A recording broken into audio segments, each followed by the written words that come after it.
Hello guys, so this is the update video from the one that I posted earlier in the week on the bog garden.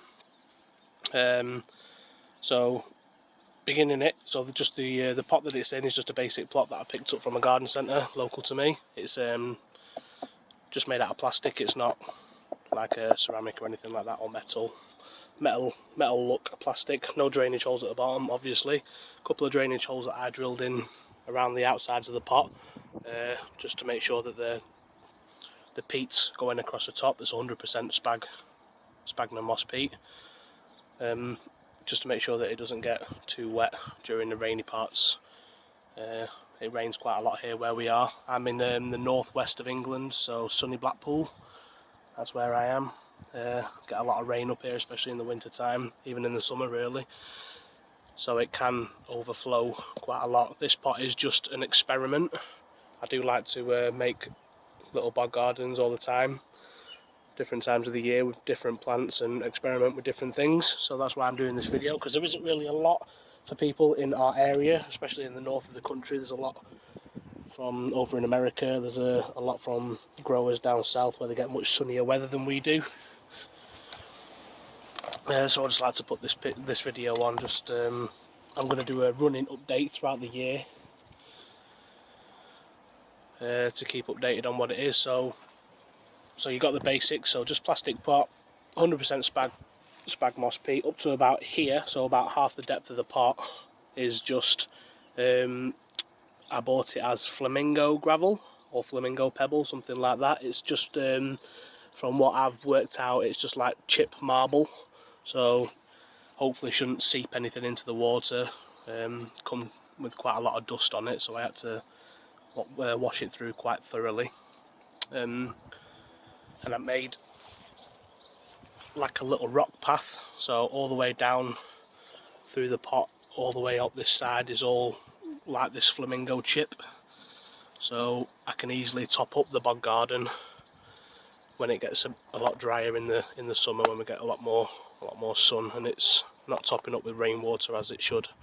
So that gives me a good path of water straight down into the bottom of the bog pot. Some of the plants that I've got in here, again, you'll probably see some plants in there that you would think are quite controversial where I am, especially in the colder part of the UK. But like I say, this is purely just an experiment, using some of the excess plants that I've got to see how they'll do. It's completely exposed, so no cover, open garden. Gets a lot of wind, especially in the winter as well. A lot of wind, a lot of rain, but in the summer it gets quite a lot of direct sun. It's a west facing garden, so it gets quite warm in the summer, got a lot of direct sunlight.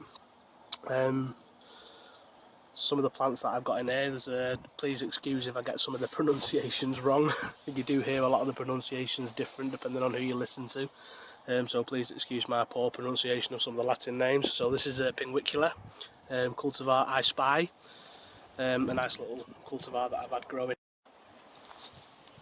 Video cut out there, so I'll just think I'll carry on from where I left off. So yeah, Pinguicula I Spy, a nice one I picked up online.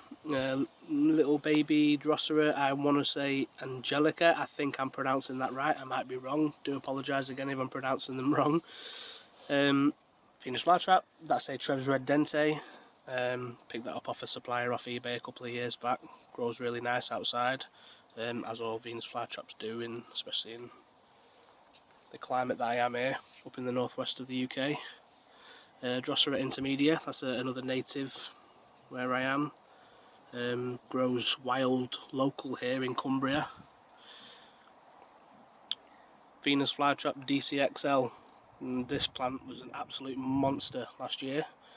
Grew some monster traps on it. This was a pulling off it, believe it or not. It just grows like crazy where I am. I don't know why, but it's got there's a little bit of damage on there as well. Probably, I do get a lot of birds in this garden. Maybe the birds have had a bit of a peck at it. There's a couple of cut leaves there, but no, it tends to grow really well up here. Grows like crazy. Red Piranha, Venus Flytrap Red Piranha. There's a few Venus Flytraps in there. I started with just Venus Flytraps, added a couple of more things as it went on. Yeah, red piranha. That's just starting to wake up. Just starting to put some new traps out there. These have all been wintered outside, all of these plants. They've all been wintered in cold frames. This will be their first year outside, exposed to all the elements. So that's a nice experiment to see how they'll do. Another Drosera Angelica. I think again I might be pronouncing that wrong. I do apologise again. Another native to us. Beautiful little plant. Another Venus flytrap there. Green wizard, that one. Small, low growing plant. Saracinia aureophylla. The mountain pitcher. If I've pronounced that wrong again, I do apologise. My Latin pronunciation's not the best. This one here just starting to come up. This is it's a hybrid Saracinia, God's Gift, Leucophylla hybrid. I'm not too sure what the parentage of the I'm not too sure of the actual parentage of the plant. But that was an amazing plant last year when it come up. Nice big white and purple traps. Beautiful plant. Quite a controversial one where I am in the world. Cephalotus.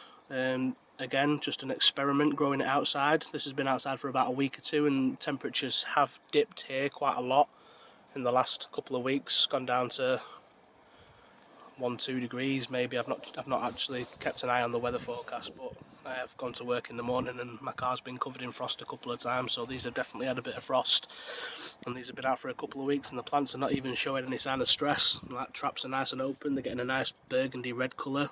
It's not a special cultivar, it's just a standard Cephalotus. I'm not going to try and pronounce its second Latin name, but no, that seems to be growing really well. Again, it wintered quite nicely in a cold frame here in Blackpool, northwest UK. Another Venus flytrap there. That's Great White Shark. I've had that. It was one of my first ever named Venus flytraps cultivars. Very nice plant. Grows quite large, grows quite vigorously. Some people say that the Great White Shark is quite a slow grower. I've never had a problem with it really. It's the first one to throw a little trap up there, you can see. It's the first one to open up a new trap. Growing really, really well. I don't think I'm going to add anything else to this little bog pot this year. I think I'm going to keep it as it is to see how everything grows in it. This is my second bog pitcher, my second bog garden I've made. I made one 2 years ago.